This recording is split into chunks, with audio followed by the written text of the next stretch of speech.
그리고 또 박사님께서는 또 월세가 많이 받는 아파트를 좀 관심을 가지고 네. 매수하라 말씀하셨는데 그 말씀 좀 부탁드릴게요. 앞으로는 월세 시대입니다. 그래서 아파트도 그동안에 뭐 가격 상승에 사실상 기우제를 지내고 우리가 살았는데 아파트 교를 믿은 거죠. 어떻게 보면 콘크리트보다 가격 우상향을 믿은 거잖아요.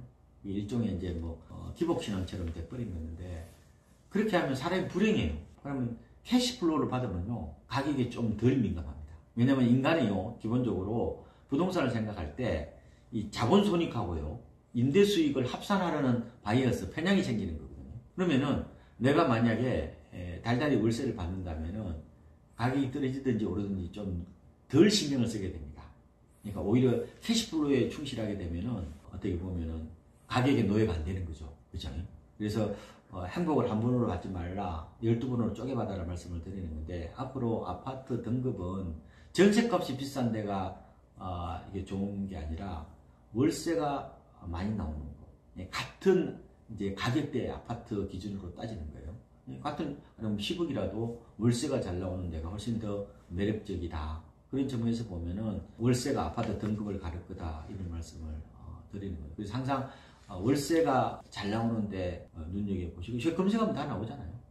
검색해보시면 돼요. 그래서 부동산은 특히 아파트는 저는 현금 흐름, 월세가 나오는 또 다른 금융상품이라는 그런 인식을 가지는 것도 요새 트렌드에 좀 더 맞는 마인드가 아닌가 이렇게 보고 있습니다. 트렌드 핵심은 MZ세대인가요? MZ세대가 시장의 주역이니까. 그러면 제가 또 질문을 드리면 그 영끌로 지금 아파트를 많이 구입했는데 그러면 앞으로 투자 여력은 더 떨어지는 거 아닌가요? MZ세대들이 이번에 어떻게 보면은 큰 상처를 받았죠. 이게 이제 빚을 동원해서 우상향 교제를 지낸 건데, 사실상 지금 종합병원에 중환자실에 입원해 있는 겁니다. 기부세 했기 때문에 기부세 풀고 다시 적극적으로 뛰어서 투자하기는 어려울 거예요. 이번에 교훈을 좀 되찾아야 된다는 생각이 들어요. 그러니까 첫 번째로는 모든 자산 가격은 우상향만 하는 게 아니다. 많이 오르면 많이 떨어진다. 특히 많이 오를 때 레버리지를 많이 동원해서 배팅하는 것은 그거는 어떻게 보면 무마할 수 있을 정도다. 그런 얘기. 그다음 두 번째로는 부채주의. 그러니까 빚을 통해서 부를 늘린다는 부채주의의 위험성을 제가 한번 말씀을 드리고 싶은데 그동안에는 뭐 빅테크는 뭐 대출은 나의 능력 뭐 이런 얘기 많이 했었잖아요. 근데 금리가 오르니까 이제 더 이상 통하지 않잖아요. 지금 투자 시대가 아니라 사실상 특히 이제 그 빚을 동원해서 투자하는 시대가 아니라 저축 시대거든요. 지금은 완전히 패러다임이 달라졌기 때문에 자산이 무조건 오른다는 그런 맹신, 그 다음에 어떤 부채주의의 위험성 이에 대해서 한번 경각심을 가져야 된다고 생각이 들고요. 다만 그렇다고 하더라도 마음을 다쳐서는 안 된다고 봐요. 왜냐면 앞으로 일할 나이도 많고 돈 벌 나이도 많기 때문에 이번에는 인생의 수업료였다. 그런 경험했다고 생각해야 됩니다. 기성세대도 다 그렇게 했습니다.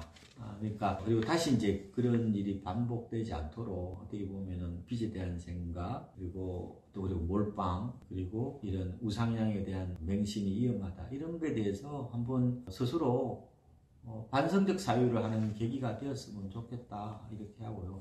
누구나 다 시행착오는 있습니다. 그래서 빨리 저는 툴툴 털고 일어났으면 좋겠다 뭐 이런 생각을 하고 있습니다. 박사님께서는 또 특히 이제 여성들이 이제 소비 트렌드를 주도하고 또 주거 트렌드를 주도한다는 말씀하셨는데 그 말씀도 한번 좀 드릴게요. 우리나라의 아파트 역사는 사실상 여성들이 주도했다고 해도 과언이 아닙니다. 그거는 이제 아파트는 기본적으로 이 압축된 공간이기 때문에 집안의 사실상 권위 자체가 좀 성립되기 어렵고요. 그 편의성, 그다음에 기능주의적 어떤 그런 공간이기 때문에 아무래도 여성이 이 문화를 주도해 왔고 앞으로 더 이어질 거다. 저는 이렇게 보고요. 물론 남자들은 좀 답답하긴 하죠. 근데 지금 맞벌이 부부가 많기 때문에 어떻게 하면 가사노동을 최소화하고 그다음에 뭐 편리하게 살 수 있는 공간이 지금 아파트가 현재는 최적이고요. 또 아파트는 또 그냥 있는 게 아니라 진화하잖아요. 이제 커뮤니티 센터 아시죠? 뭐 그런 것들이 들어서면서 아파트는 그냥 단순하게 흑색 콘크리트 이런 게 아니라 복합 문화 공간으로 탈바꿈하고 있다고 보면 되죠. 그래서 앞으로 커뮤니티 센터들이 많이 이제 들어서면서 주거 패턴도 많이 달라질 겁니다. 요새는 삼식이라는 얘기 하잖아요. 요새는 뭐 삼식이 얘기 잘 안 하죠. 요새는 밑에 가면 밥 주는데 뭐 요새 영식이 시대거든요. 그래서 우리나라의 주거 역사는 저는 개인적으로 여성들의 동선이 짧아지는 과정이라고 보고 있기 때문에 다른 데 가면 동선이 길어지잖아요. 그래서 이런 압축된 공간에서 가선노동을 최소화하고 맞벌이하고 애 키우고 이렇게 하기에는 아파트를 대체할 주거 공간이 없다고 보기 때문에 저는 아파트를 부정적으로 보는 분도 있긴 하지만 저는 아파트를 긍정적으로 봅니다. 그건 누구한테 물어보면 되느냐? 30대 중반 여성한테 물어보면 됩니다. 당신 어디가 살고 싶어 합니까? 그럼 답이 딱 나오죠. 아파트입니다. 뭐 한강이 보이면 뷰가 있으면 더 좋은 거고 아니면 역세권에 뭐 아파트 대단지 이런 걸 교육 여건이 더 갖춰져 있거나 뭐 어쨌든 그런 역세권 대단지 뭐 이런 것들이 요새 젊은 세대들이 가장 좋아하는 주거 공간이죠. 그 트렌드가 바뀌겠습니까? 저는 글쎄요 안 바뀔 것 같은데 당분간. 네, 그럼 아까도 이제 중간중간 언급을 하셨는데 일가구 유주택자 아니면 무주택자 어떻게 해야 됩니까? 지금 무주택자분들은 제 생각에는 가장 중요한 거는 이제 선돈 후금이라고 제가 말씀을 드렸는데 아니 뭐 돈이 있어야 뭐 사든지 말든지 할 거 아니에요. 그래서 머니 없이는 타이밍이라는 게 존재하지 않습니다. 돈이 있어야 타이밍을 잴 거 아니에요.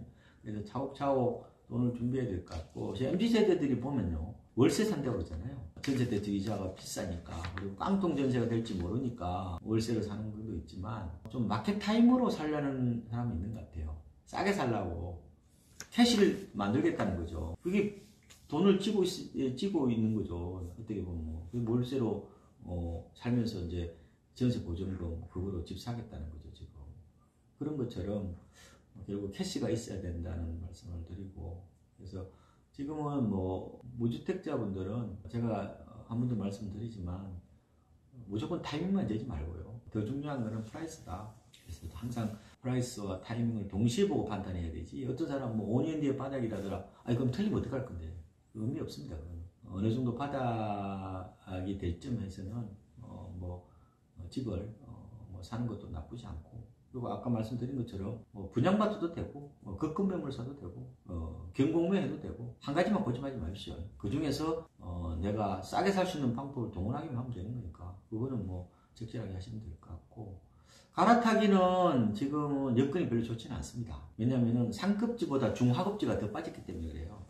개인 내 집 싸게 팔고 비싸게 사야 되는 꼴이 나타나잖아요. 왜 그러느냐? MZ세대들이 많은 돈이 없으니까 결국 중하급지로 몰려가다 보니까 그게 집값이 많이 오르고 떨어지처럼 확 떨어져 버리잖아요, 지금.